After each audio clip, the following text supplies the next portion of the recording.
A Nightmare on Elm Street is one of the greatest horror franchises ever. With an unforgettable monster, some of the most memorable kills in the genre, and spin-off material that includes comics, video games, a TV show, and a musical album, this series has truly left a powerful, four-bladed slash mark on pop culture as a whole.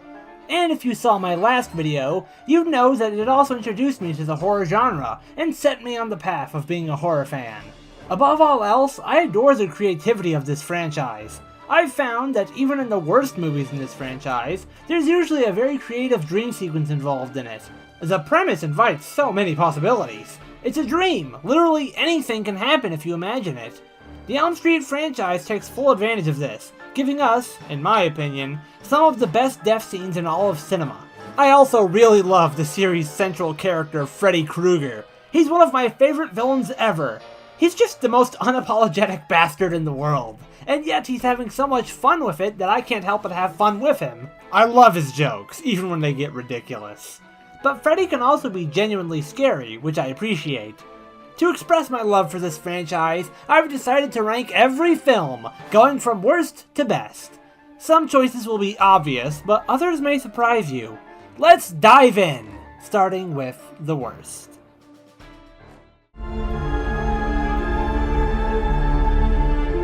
A Nightmare on Elm Street, 2010. Okay, yeah, no surprises here. Obviously this is the worst one. I've seen some people start to come forward with actually liking this movie on its own merits, but I honestly can't even give it that. First of all, I don't think it was a good idea to remake a film known for having great practical effects, and then just doing all the effects in CG. The iconic wall stretching scene from the original is butchered here, and Freddy himself looks hideous. Though, to his credit, I think Jackie Earle Haley actually has a pretty decent performance here. I think his voice fits, but I don't like the direction they took with the character, having him explicitly made into a pedophile. That just really sucks the fun out of the character. Which I guess was kind of the point, they wanted to make this a very serious movie. But I honestly think they teased a much more interesting route with the notion that Freddy could have potentially been innocent. That would have been a bold new direction to take this movie, and it would have actually been a significant change from the original. Instead, they just decided to do the original again with dated CG and poorly done jump scares. I guess I'm not gonna say I absolutely hated this movie, it was just kinda boring. No Nightmare on Elm Street movie should legitimately be putting you to sleep. I would never watch this movie again, but I am happy for the people who can get into it. Did you know that after the heart stops beating, the brain keeps functioning for well over 7 minutes? We got 6 more minutes to play.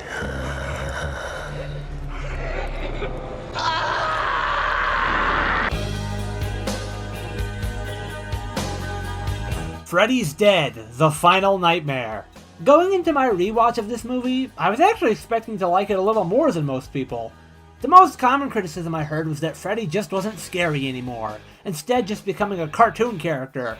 But I love corny Freddy. I think his wackier antics are still pretty entertaining, and in this movie, he did entertain me. I love the Looney Tunes-esque pit of spikes he whips out, and I love seeing him become the Wicked Witch of the West. It's just a lot of fun. It's a dream, anything can happen, so why not show us some fun stuff with Freddy? Well, it comes at the cost of this not being scary in the slightest. But I watch these movies primarily to be entertained, and I get entertained through genuine scares and screwball comedy, and this plays heavily on the screwball comedy side of things. And hey, there's still some decent kills in here. I think the hearing aid kill is brutal, with Freddy even making small sounds loud as hell. Also, beforehand, when the kid is deaf, Freddy starts screaming and jumping around like a jackass just to mock him. What an asshole. He caps it off of his damn finger knives on chalkboard, which is like the cruelest thing he's ever done. That's fucking terrible. But man, Freddy is like the only good thing about this movie. Because the other characters sink this shit to the bottom of the fucking ocean. The teens of this movie aren't that great. I like the teen characters in these movies better when they're really sympathetic, but these kids are punks. They don't get along with each other that much, so there's no bond, and you feel less sad when one of them dies. Seeing Springwood become a desolate wasteland really comes out of left field. I feel like it would have taken several more sequels to get to that point. I thought Freddy got absorbed into his mother's womb in the last one. I guess he came back and had the sickest run of his life. Gotta give it to Freddy, he's probably the most successful horror villain ever. He killed almost every single kid in Springwood when his original goal was just to kill the children of the parents who killed him. Maggie sucks as a protagonist. She's kind of cold, and unlike Nancy or Alice, she isn't fighting to protect her friends or loved ones. She doesn't have any. You'd think the spawn of Freddy Krueger would create someone a little more unhinged, or at least someone with a goddamn sense of humor. That would at least make her interesting to watch. Happy Father's Day. Oh no, I take it back! I remember when we used to hold hands together when I was a kid. I didn't like it then either. Oh fuck, this is so much worse! Freddy's dead. Oh fuck off, shut up. Yeah, after the reveal that she's Freddy's daughter, they decide to completely change her character by giving her these awkward one-liners. Leave that shit to Freddy, okay? He's the fucking master. The final fight scene in this movie is pretty wimpy too. Freddy gets dragged into the real world and has a pretty low-stakes fight with Maggie. It's kinda lame. Also, their final method to kill Freddy once and for all? It's just killing him in the real world! Didn't Nancy already pull that off in the first movie? Freddy came back from that just fine. How are we supposed to accept this as the final death of Freddy Krueger? It didn't even pan out in canon, by the way. The next movie, Freddy vs. Jason, shows that Freddy was able to come back just like he always does. Like I said, Freddy is the only entertaining thing about this movie. But most of the time, we aren't even following him. We're stuck with our unlikable leads. So this was ultimately doomed to be the worst movie in the original series. For shame, Freddy. I am forever! Too bad you're not!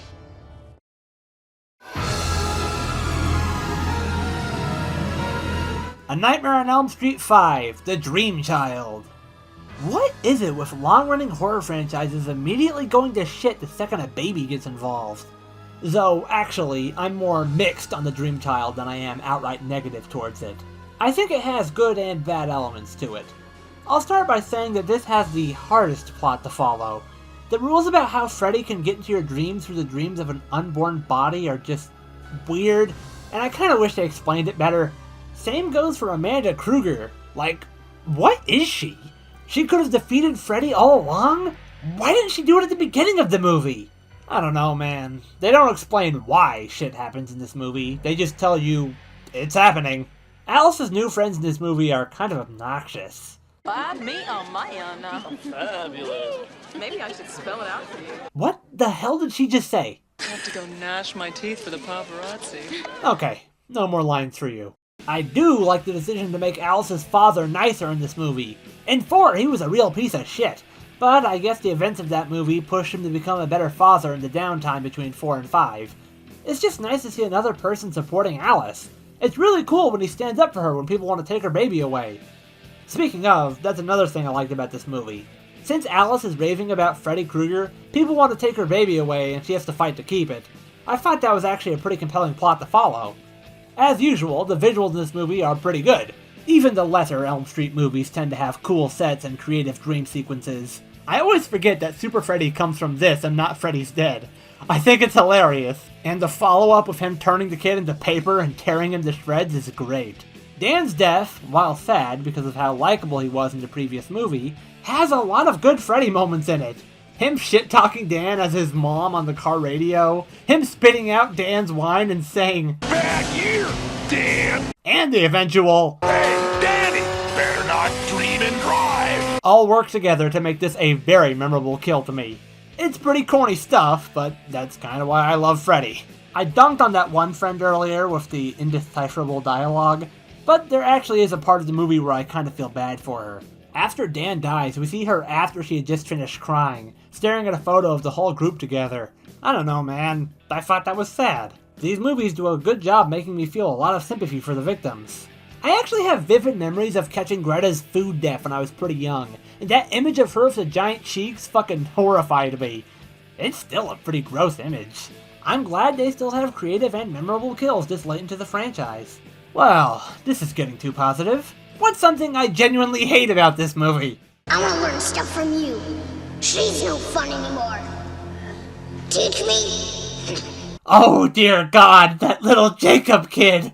They shouldn't have asked this poor kid to do a Freddy voice! It's like they were pulling some prank on him. School's out, Cougar.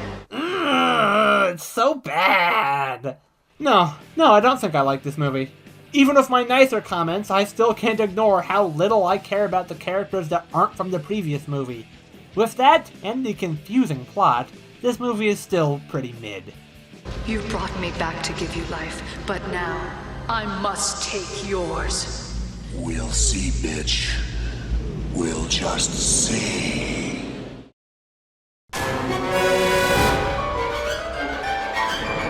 Freddy vs. Jason, place your bets. It took a long time for them to make this movie, and I have to say, I'm very happy they were able to finish it and deliver this horror showdown for the ages. Off the bat, the scenes with Freddy and Jason fighting are amazing. I'm glad they decided to have two fights, one in the dream world and the other in the real world. That dream fight leads to a lot of fun stuff, like Freddy using Jason as a pinball, Jason chopping off Freddy's arms only for Freddy to grow them back, and the eventual discovery that Jason fears water, giving Freddy the chance to bully Jason. The real world fight is great too. I love seeing Freddy hurt his leg by trying to kick Jason in the balls. Jason dragging Freddy through the windows and being tossed is great, and I love the climax at the dock. For the most part, we'll get to that later.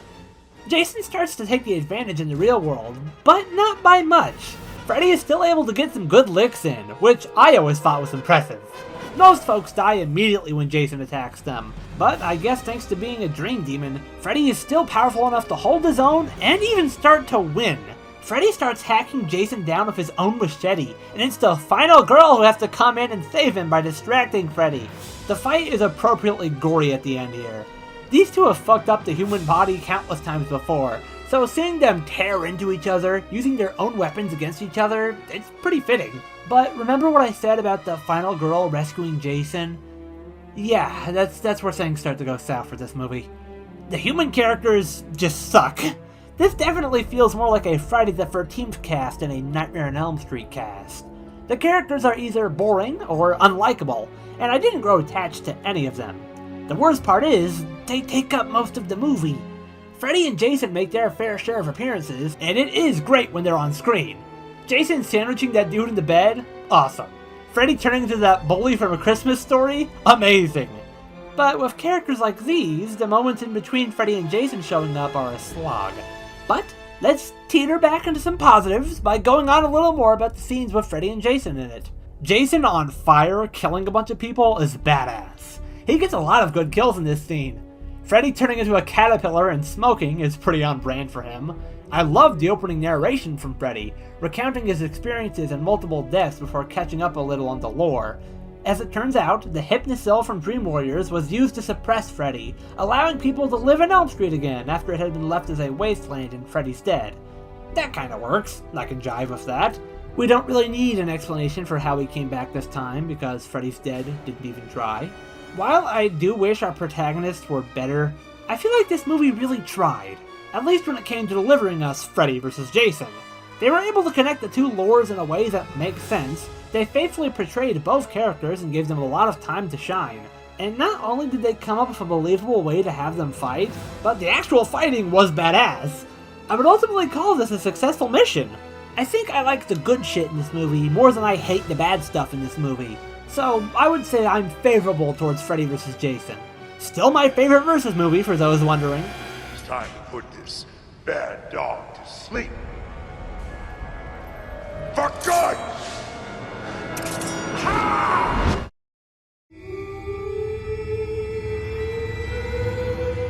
A Nightmare on Elm Street 2, Freddy's Revenge.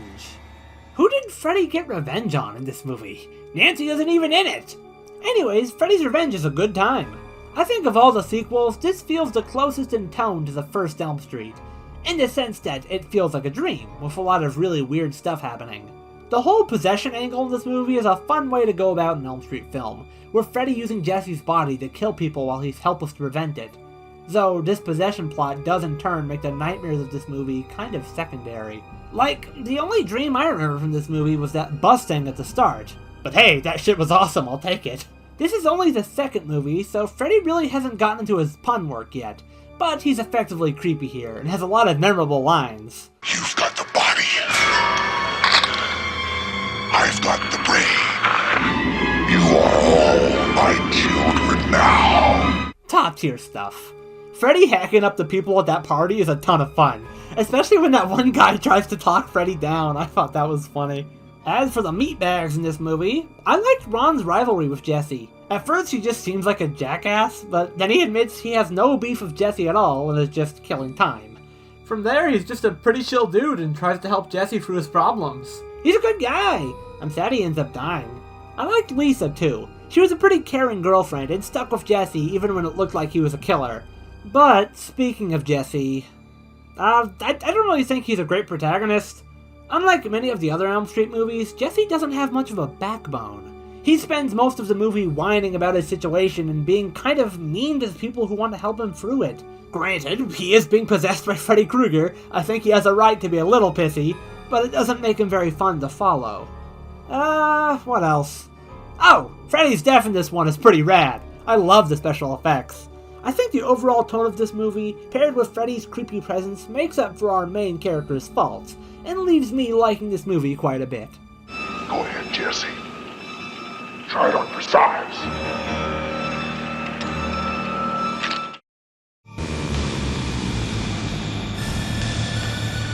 A Nightmare on Elm Street, 1984. The first horror movie I ever saw. And it's only 4th place. Look, it's nothing against this film. Every film from here on out I straight up love, and I just happen to love the next 3 just a little more than the original. But I could sing this movie's praises all night long. I love the dreamlike feeling I get from watching this movie. Even when the characters are awake, it still feels kind of dreamy, and eventually nightmarish when Freddy comes into the picture. With Freddy, the rules are thrown out. You get to see some really weird shit, like Freddy appearing out from a thin tree or stretching out his arms. It's this kind of creative shit that has always made Freddy more interesting to me than Jason or Michael.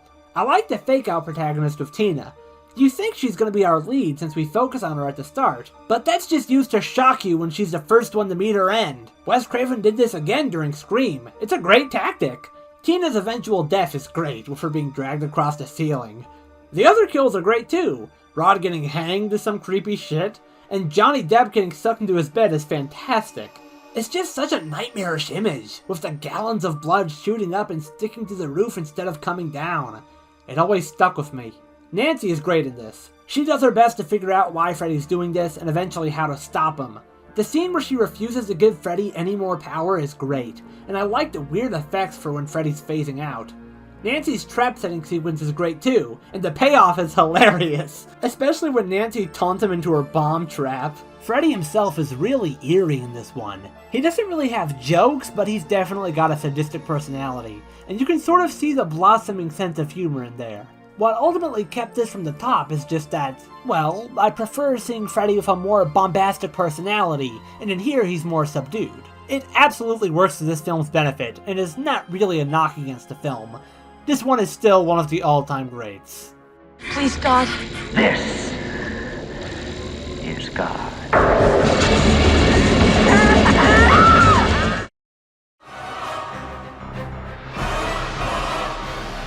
Wes Craven's New Nightmare.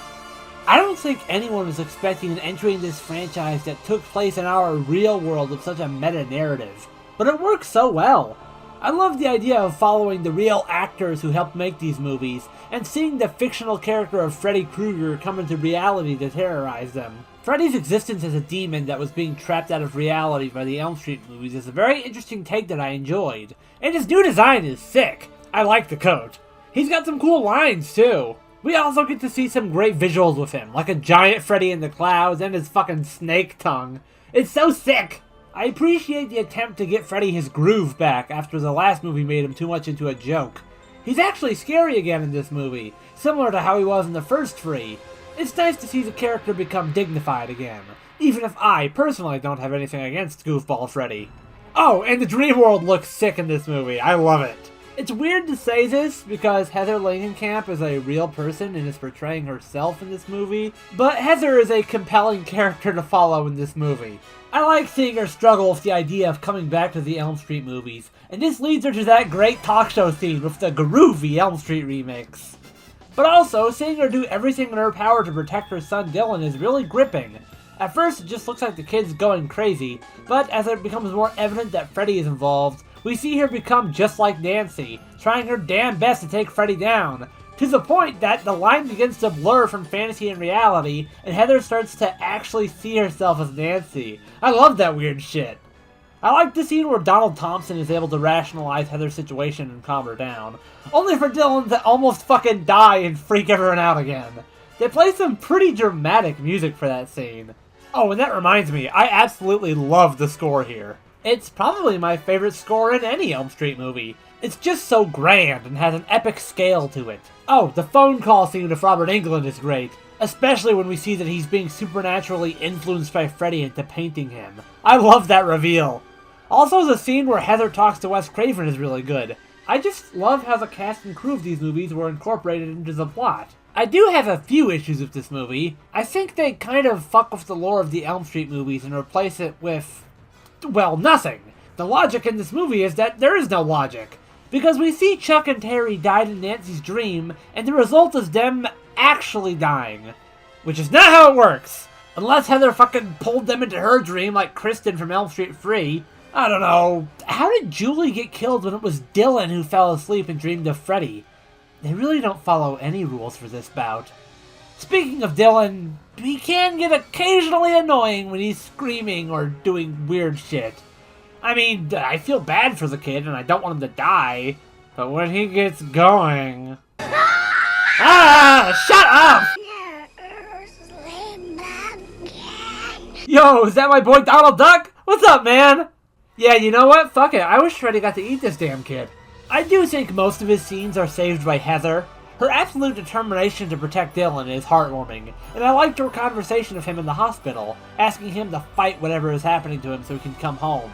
So yeah, besides Dylan's occasional outbursts, I don't have any real problems with this movie. It's just a really fun, surprisingly grand entry in the franchise. Hey Dylan, ever play Skin the Cat?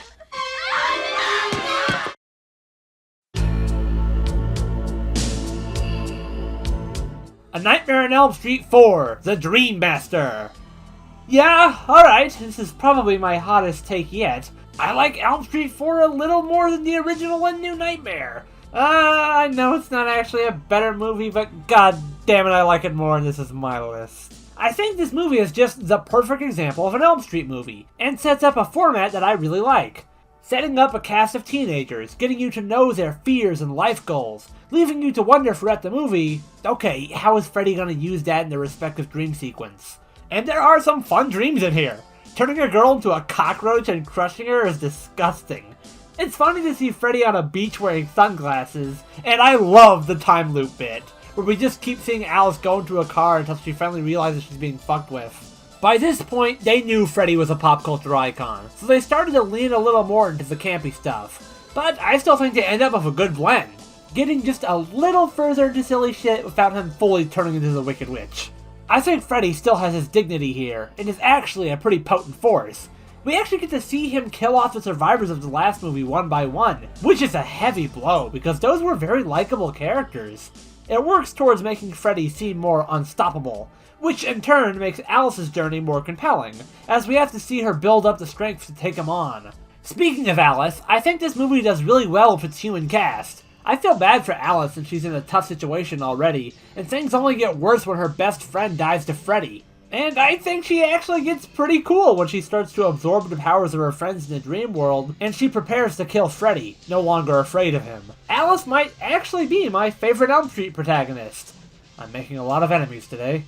Another aspect of this film that I like is that it really makes you feel bad for the deaths of the other characters. Especially with Kristen, since we see Alice just looking back on an old video diary of her. It's a real bummer to see Sheila go out so early. She was really nice. They rub salt on the wound by reminding us that she had a bright future ahead where she could have been a doctor. I just like that the group of friends is tighter here than in any other Nightmare.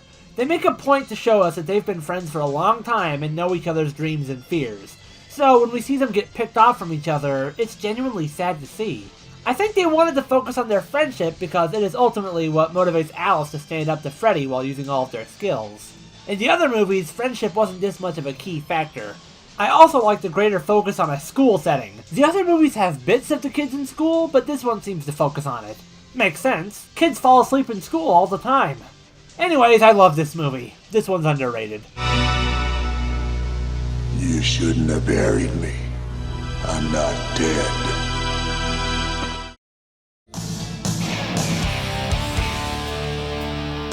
But, of course, the fan-favorite Elm Street movie is my favorite as well. A Nightmare on Elm Street free! Dream Warriors! This movie kicks so much ass. I think in general, this movie just has the best kills in the franchise. The TV kill is great, especially with the setup where Freddy invades a talk show for a bit. Can I ask you something? Certainly. Who gives a fuck what you think? And then, of course, one of Freddy's top-tier one-liners. Fuck the prime time, bitch! The whole tendril kill is a very suspenseful scene, with the other kids trying to help before Freddy makes him jump. The image of the tendrils ripping out of him still gets me. I kinda have to squint while editing this. Seeing the big Freddy at the end using him like a marionette is the cherry on top. This is a wonderful scene. Can't forget about Taryn's death, where Freddy uses her dark past against her by injecting her with, I don't know, super drugs I guess? It's a shame because I really liked Taryn. She seemed like a rough character, but she was actually very nice and supportive to the other teens around her, since she recognizes that they have problems too. Oh, and if I'm talking about sad deaths, I gotta mention poor Will. He does what a lot of nerds imagine they would do against Freddy Krueger if he were real. Imagine some amazing magical powers and use them to blast Freddy into nothing. But Freddy shuts that shit down real fast, showing how much power he really has over the dream world. Doesn't help that Freddy mocks the kids for being in a wheelchair beforehand. Freddy is such a bastard in this one, picking on kids who are already having emotional issues and just feeding into it with their dreams. This is the movie where he starts to have quips, but he's still a scary guy. This right here is the perfect Freddy. His humor never detracts from how scary he is, and it's dark humor. Freddy isn't becoming a video game or anything. Also, I really like their reintroduction of Nancy, showing that she's become a therapist, trying to help people who have gone through similar things to her. I fucking love how Freddy recognizes her as a potent threat, and it's cool to see her try to defeat Freddy using the knowledge she gained from the first movie. Also, the guy that Nancy befriends is very likable. I love seeing him stick his neck out for Nancy by prescribing Hypnocil because he truly wants to help the kids. He was a real stand-up guy. Double points for standing up to Nancy's dad in order to make him dig for bones. That skeleton fight is fun. I've brought up multiple times that these movies are great at making you feel sympathetic towards the teens, and I think this is the prime example of that. All of the kids have had a rough life, but they're still very nice and supportive of each other, and they stick up for each other against the mean employees. So it really stings when you see most of them go down. Also, Freddy's death in this movie seems like the best way they could have killed off Freddy for real. Giving his bones a proper burial and pouring holy water on him? That fits pretty well for a dream demon. And none of the other deaths really make sense for him. If they really wanted to end the series here, it would have been a believable conclusion, unlike Freddy's dead. This movie just has it all. The best kills, best dreams, best characters, and the best effects overall. Dream Warriors is just one of my favorite horror movies in general, so it absolutely deserves its spot as my #1 on this list. Sorry to keep you waiting. Perhaps if there was more of me to spread around.